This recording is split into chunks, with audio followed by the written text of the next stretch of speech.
Hello, is that mister Abhimanyu? हाँ जी, कौन? अभिमन्यु जी, मैं .com से बोल रहा हूँ। आपने 5 दिन पहले ये पावर बैकअप बैटरी मोबाइल के लिए बुक किया था। हाँ जी, किया था। 3 दिन के बाद डिलीवर हो जाएगा सर आपके घर पे, और 3 दिन में होगा? हाँ, 3 दिन में हो जाएगा। कैश ऑन डिलीवरी है सर। मैं एक चीज बताना चाह रहा हूँ, आपने एक पावर बैकअप वो किया था, पावर बैंक बुक।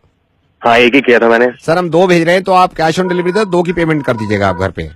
2 क्यों? सर ऐसे ले लो 2। नहीं यार, मैंने एक ही मंगाया, तो आप एक ही दीजिए ना। तो 2 ले लीजिए ना सर, 2 में फायदा है यार। 2 चाहिए ही नहीं मेरे को, एक ही चाहिए, तो एक ही दीजिए ना। 2 लेके देखिए ना, आप जब पैसा है तो 2 ले सकते हैं ना। पैसा है तो क्या करूँ, 10-10 ले लूँ क्या खामा खा के? यही तो चक्कर है सर। पैसे के मामले में आप जब रेस्टोरेंट में जाते हैं, वहाँ पे आप 2 आदमियों का खाना ऑर्डर करते हैं, वो होता है 7 आदमियों का खाना। वहाँ पे क्यों नहीं ख्याल रखते आप?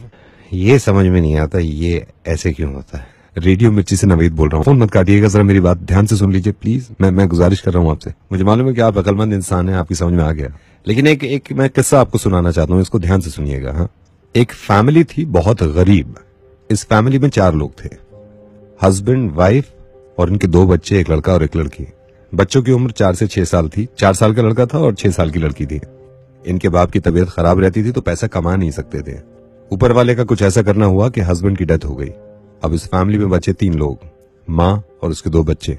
जब हस्बैंड की डेथ हुई तो इनके पड़ोसियों ने मिलकर खाना किया और इनके यहाँ खाना भेजा। खाना वाना खाया सबने। इसके बाद 3-4 दिन निकल गए। इनके हालात और ज्यादा खराब होते रहे।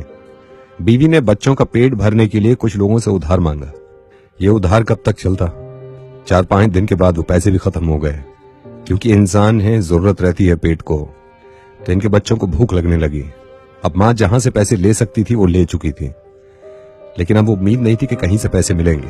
ये मायूस माँ और इसके 2 बच्चे अब इस चीज को लेकर परेशान थे कि खाना कहां से खाएंगे। एक दिन और निकल गया भूखे प्यासे, लेकिन बच्चे थे, भूख बर्दाश्त न कर सके और भूखे ही सो गए।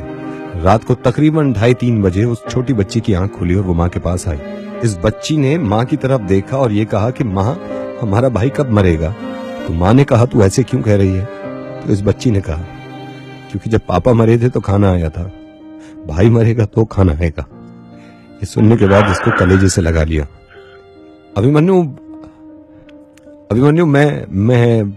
मैं ऐसी बातें करना चाहता ही नहीं हूँ, ना मुझसे हो पाती हैं, लेकिन मजबूर हो जाते हैं। और इतना बड़ा गुनाह नहीं है ये, लेकिन अगर सोचें कि कुछ लोगों के लिए ये खाना ये बहुत जरूरी होता है, बहुत जरूरी, तो मेरी आपसे ये दरख्वास्त है और सभी से जितने लोग ये सुन रहे हैं, अगली बार आप जब भी किसी रेस्टोरेंट में, किसी होटल में या किसी घर की पार्टी में कुछ खाना बनाएं, प्लीज इतना ही लीजिएगा जितना आप खा सकते हैं, और कोशिश करिएगा कि बचा हुआ खाना उनको दे दें जो लोग इस खाने से जी सकते हैं।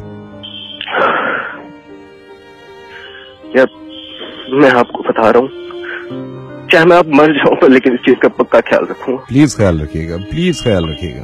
Thank you so much Abhimanyu, बहुत बहुत शुक्रिया समझने के लिए। Thank you.